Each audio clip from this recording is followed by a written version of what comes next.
सुबह की मुलायम धूप खेतों पर बिखर रही थी।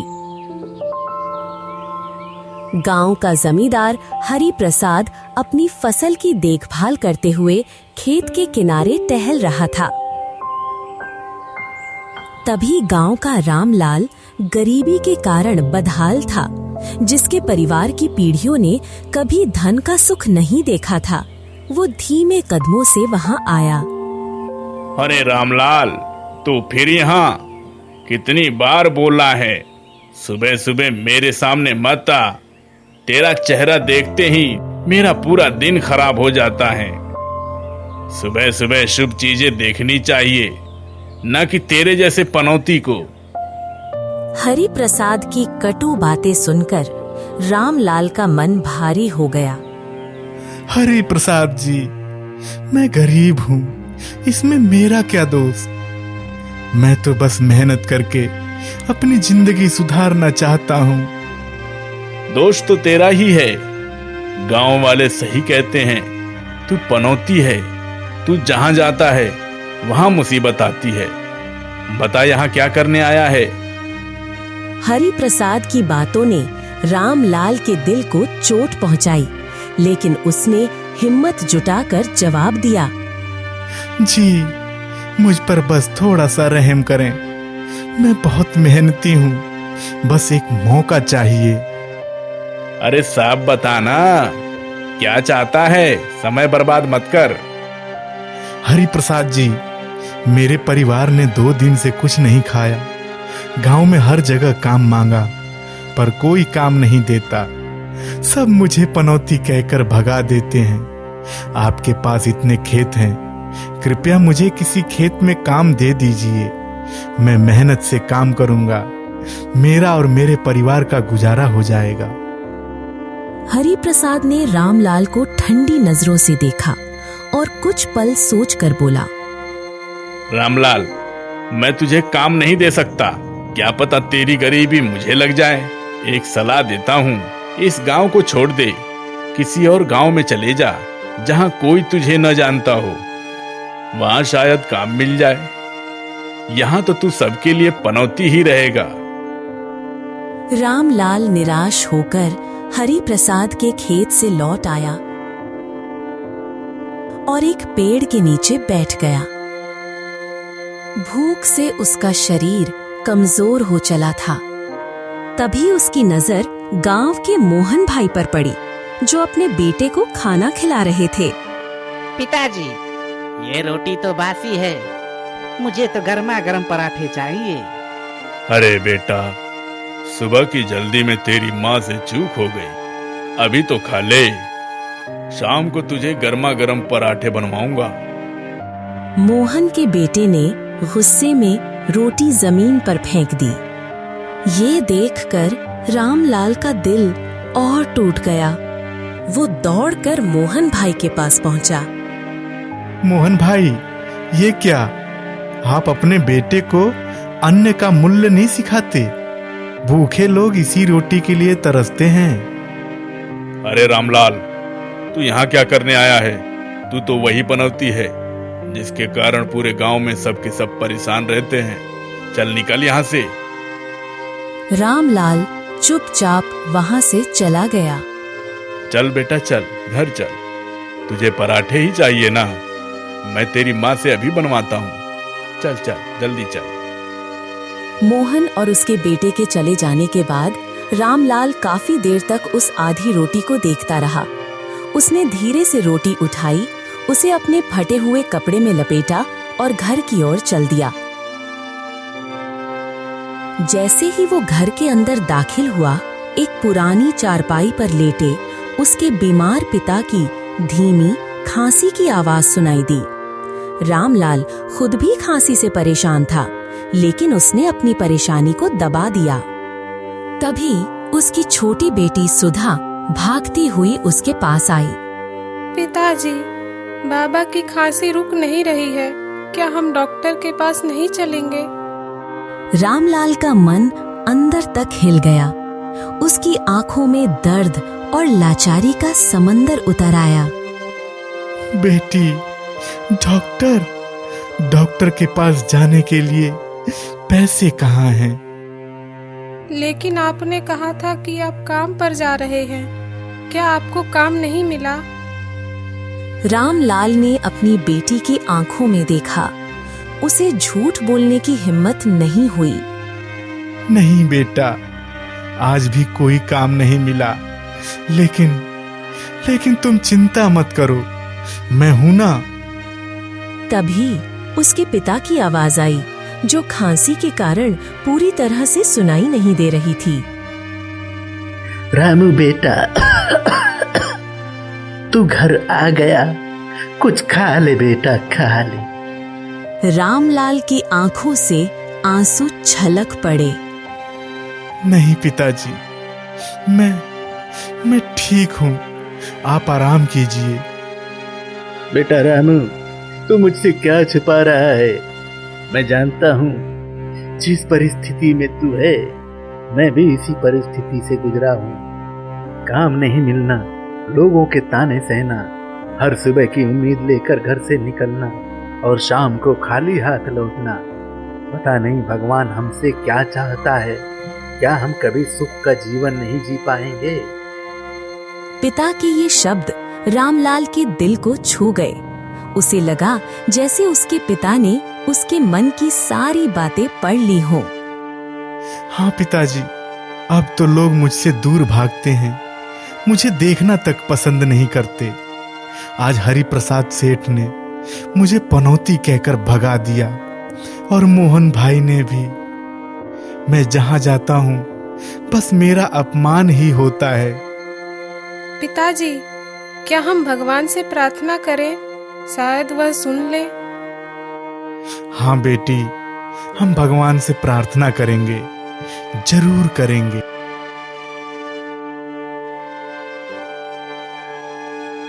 अगली सुबह रामलाल की पत्नी शारदा ने उसे उदास देखा तो वो उसके पास बैठ गई। शारदा, मेरा मन भारी है। कल जो कुछ हुआ उसे मैं भुला नहीं पा रहा। शारदा ने गहरी सांस ली और रामलाल से बोला, मैं सब जानती हूँ, पर हम ऐसे हार मानकर नहीं बैठ सकते। क्यों ना तुम जंगल जाकर लकड़ी काटो और उसे दूसरे गांव में बेचाओ। उस गांव में तुम्हें कोई नहीं जानता। शारदा, यह काम बहुत मुश्किल है, और फिर मेरे पास कुल्हाड़ी भी तो नहीं है। कुल्हाड़ी की चिंता मत करो, गांव के शंकर काका की पुरानी कुल्हाड़ी है, वह मुझे दे देंगे। तुम बस एक बार कोशिश करके देखो। रामलाल को लगा शायद ये रास्ता सही हो। ठीक है शारदा, मैं कोशिश करूंगा। रामलाल ने शंकर काका से कुल्हाड़ी ली और वो लकड़ी काटने के लिए जंगल की ओर चल पड़ा। गांव से गुजरते हुए उसने सोचा कि अब उसे कोई नहीं देखेगा, लेकिन ऐसा नहीं था। एक जगह गांव की औरतें पानी भर रही थीं। उन्होंने रामलाल को देखा और फुसफुसाने लगीं। देखो, यह पनौती फिर कहीं जा रहा है। कहीं इसकी वजह से पूरे गांव पर कोई आफत ना आ जाए। सही कहा, ये जहाँ जाता है मुसीबत ले आता है। इसकी परछाई भी हमारे घर पर ना पड़े। उनकी बातें सुनकर रामलाल का दिल छलनी हो गया। उसके मन में आया कि वो वापस लौट जाए। वो उन औरतों की बातों को अनसुना कर आगे बढ़ गया। रास्ते में एक आदमी ने उसे देखा और बोला, अरे रामलाल, तू लकड़ी काटने जा रहा है? जिस पेड़ को तू छुएगा वो भी सूख जाएगा। रामलाल ने सिर नीचे कर लिया और अपनी चाल बढ़ा दी। अपमान के ये शब्द उसके कानों में तीर की तरह चुभ रहे थे। हे ईश्वर, मैंने किसी का क्या बिगाड़ा है? मैं तो बस मेहनत करके अपने परिवार को 2 वक्त की रोटी देना चाहता हूँ। क्या मेरे भाग्य में इतना ही लिखा है कि मैं अपने परिवार का पेट भी नहीं भर सकता? मेरी पत्नी और मेरे बच्चे, वे सब भूखे सो रहे हैं, और मेरे पिताजी, उनकी दवा के लिए भी मेरे पास एक फूटी कौड़ी नहीं है। रामलाल जंगल में जाने लगा। वो मोटी लकड़ियों की तलाश में था। उसे एक विशाल पेड़ दिखा जिसे काटने के लिए वो तैयार हो गया।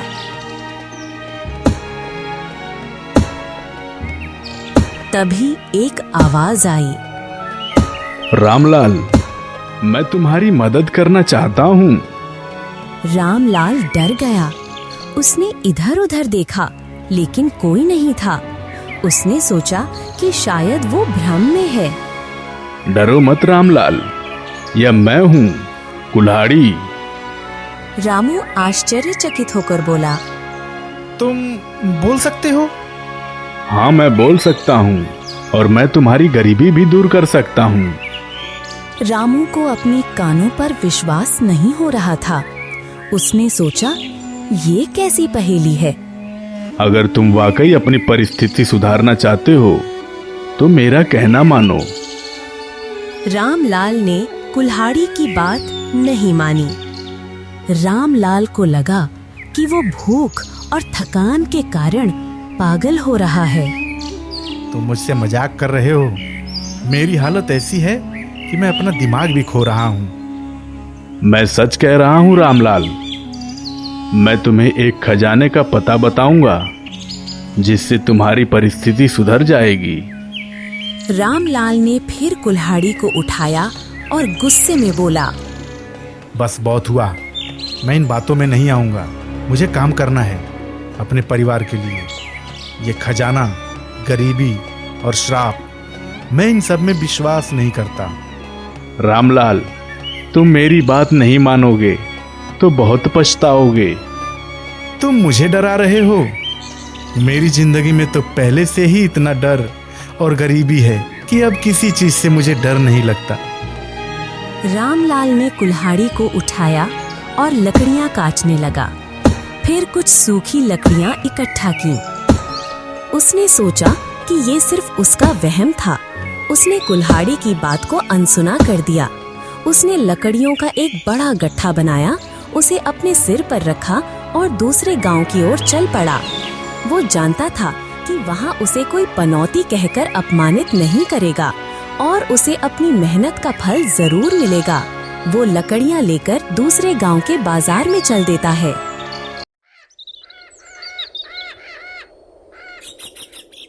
बाजार में एक महिला उसके पास आई और लकड़ियों को देखने लगी। भैया, ये लकड़ियाँ कैसी हैं? सूखी हैं या गीली?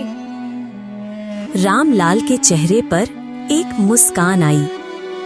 बहन जी, ये बिल्कुल सूखी हैं और बहुत अच्छी जलती हैं। आप एक बार ले जाकर देखिए। महिला अभी भी सोच ही रही थी कि तभी पीछे से एक और आदमी ने रामलाल को पहचान लिया। अरे, ये तो वही रामलाल है, पनौती। ये हमारे गांव में क्या कर रहा है? जैसे ही ये बात बाजार में फैली, लोगों ने रामलाल से दूरी बनाना शुरू कर दिया। अच्छा, तो तुम रामलाल हो? सुना है तुम जहाँ जाते हो वहाँ बुरा ही होता है। रामलाल का दिल बैठ गया। नहीं बहन जी, मैं ऐसा नहीं हूँ। मैं तो बस अपनी मेहनत का काम कर रहा हूँ। लेकिन महिला उसकी बात पर ध्यान दिए बिना चली गई। अरे भाई, बच के रहना, कहीं इसकी गरीबी हमें ना लग जाए। रामलाल पूरी तरह से टूट चुका था। उसने अपनी लकड़ियों का गट्ठा उठाया और उदास मन से अपने गांव की तरफ लौटने लगा। तभी फिर से वही आवाज आई जो पहले भी आ चुकी थी। रामलाल, मेरी बात सुनो। क्या हुआ? क्या तुम्हें वहां भी काम नहीं मिला? रामलाल रुक गया। उसकी आंखों में सिर्फ निराशा थी। तुम फिर आ गए। मेरा पीछा क्यों नहीं छोड़ते? हाँ, मुझे वहां भी काम नहीं मिला। मेरी बदनामी ने तो मेरा पीछा कहीं भी नहीं छोड़ा। रामलाल, ये सब शराब की वजह से हो रहा है। तुम इन लकड़ियों से अपनी गरीबी नहीं मिटा सकते। मैं तुम्हें सही रास्ता दिखा रहा हूँ, मेरे साथ आओ। नहीं, मैं अब किसी और के बहकावे में नहीं आऊंगा। तुम झूठ बोल रहे हो। ये सब मेरी किस्मत है। मेरे भाग्य में ही यही सब लिखा है। वो कुल्हाड़ी की बात अनसुनी करके आगे बढ़ गया। घर पहुंचते ही उसने लकड़ियों का गट्ठा एक कोने में रख दिया। उसके दिमाग में वही कुल्हाड़ी की आवाज गूंज रही थी।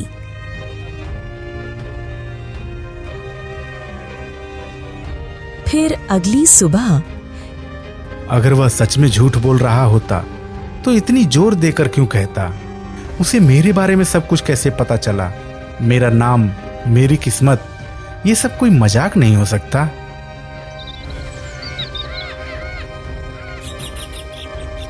रामलाल हांफते हुए उसी जगह पर पहुंचा जहां उसने कुल्हाड़ी को छोड़कर लकड़ियां उठाई थीं। तुम यही हो? क्या तुम सच बोल रहे हो?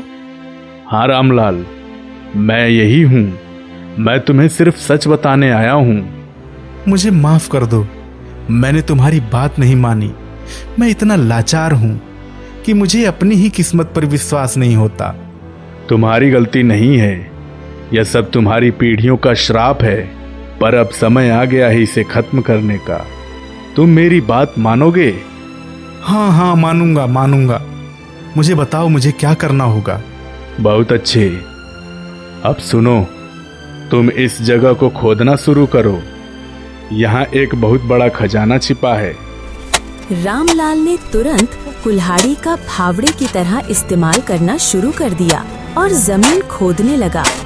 थोड़ी देर बाद उसे वहाँ पर एक खजाने का संदूक दिखाई दिया। अरे वाह, मैं तो बहुत अमीर हो गया। अब मुझे किसी के ताने नहीं सुनने पड़ेंगे।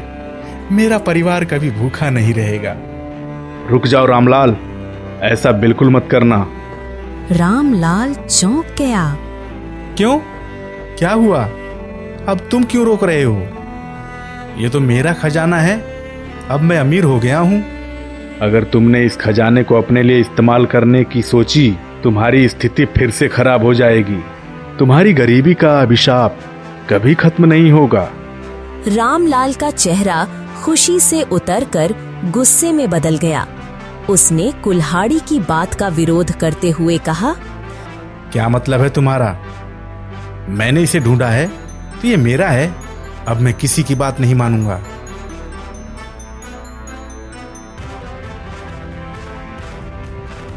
अगली सुबह उसने गांव के चौपाल में सभी लोगों को इकट्ठा किया। गांव वालों, मुझे जंगल में एक बहुत बड़ा खजाना मिला है। ये खजाना हम सबका है। मैं यह धन आप सभी में बांटना चाहता हूँ ताकि हम सबकी गरीबी दूर हो जाए। जैसे ही रामलाल ने ये ऐलान किया, लोगों के बीच हैरानी की लहर दौड़ गई। देखते ही देखते वो कुल्हाड़ी एक बूढ़े व्यक्ति में बदल गई, जिसकी आंखों में दया और संतोष झलक रहा था। रामलाल और सारे गांव वाले चौंक गए। आप कौन हैं? मैं तुम्हारा पूर्वज हूँ रामलाल। मेरा नाम हरिराम है और तुम जो गरीबी और अपमान झेल रहे हो, यह सब मेरी ही गलती का नतीजा है।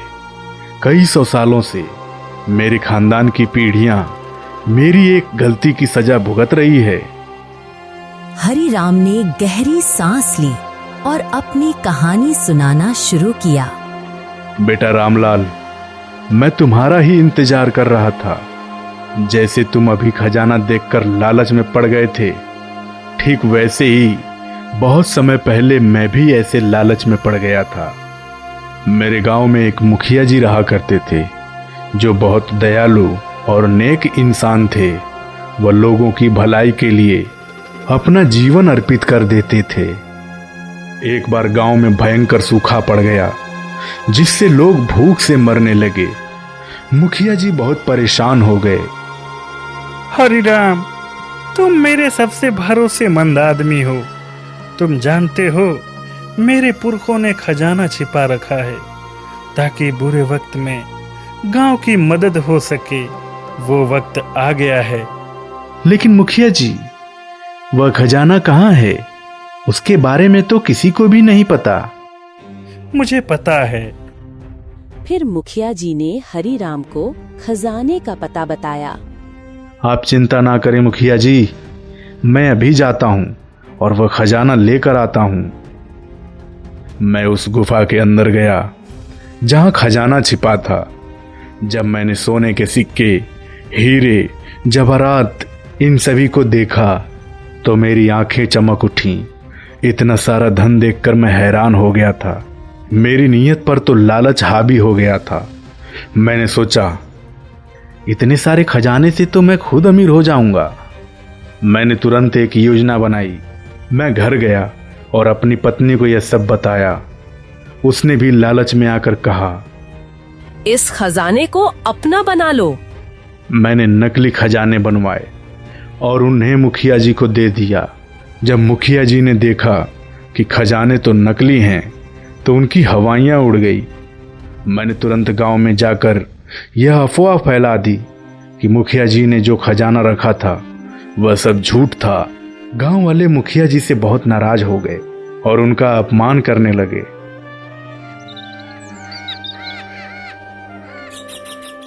दिन बीतते गए। सूखे की वजह से लोग खाने के लिए तड़प रहे थे और भूखमरी से मरने लगे। तभी गांव के कुछ लोग मेरे बारे में बात करने लगे। जब से ये उस गुफा में गया है, इसके तो दिन ही बदल गए हैं। हरिराम, क्या तुम मुझे बता सकते हो कि तुम्हारे पास इतना धन कहां से आया? मैं लोगों से छिपता रहा। जब मुखिया जी ने मुझे बुलाया तो मैं उनके साथ बदतमीजी से पेश आया और उन्हें पीटने लगा। अब मुखिया जी के पास खोने के लिए कुछ नहीं बचा था। हरिराम, तूने मेरे साथ ही नहीं, इस पूरे गांव के लोगों के साथ धोखेबाजी की है। जा, मैं तुझे श्राप देता हूं। तेरी इस चोरी की सजा तेरी पूरी पीढ़ी भुगतेगी और तू हमेशा गरीबी में जीवन बिताएगा। और तू एक कुल्हाड़ी के रूप में रहेगा। तू हमेशा लोगों से बातें करने की कोशिश करेगा, लेकिन कोई तेरी बात नहीं सुनेगा।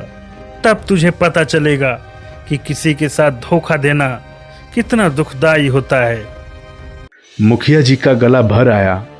उन्होंने अंतिम सांसें गिनते हुए आखिरी शब्द बोले, जब तक तेरे खानदान में किसी कन्या का जन्म नहीं होता तब तक तेरी आवाज सुनने वाला कोई नहीं होगा। और यह खजाना गांव वालों का है और यह गांव वालों को ही मिलना चाहिए। अगर किसी ने भी इस खजाने को अपने निजी फायदे के लिए इस्तेमाल किया तो उसका भी वही हाल होगा जो तेरा हुआ।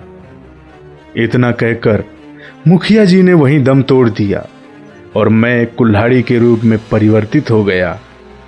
अब हरिराम ने वो खजाना गांव के लोगों को बंटवा दिया, जिसके बाद मुखिया जी का श्राप हमेशा के लिए उसके परिवार से खत्म हो गया था।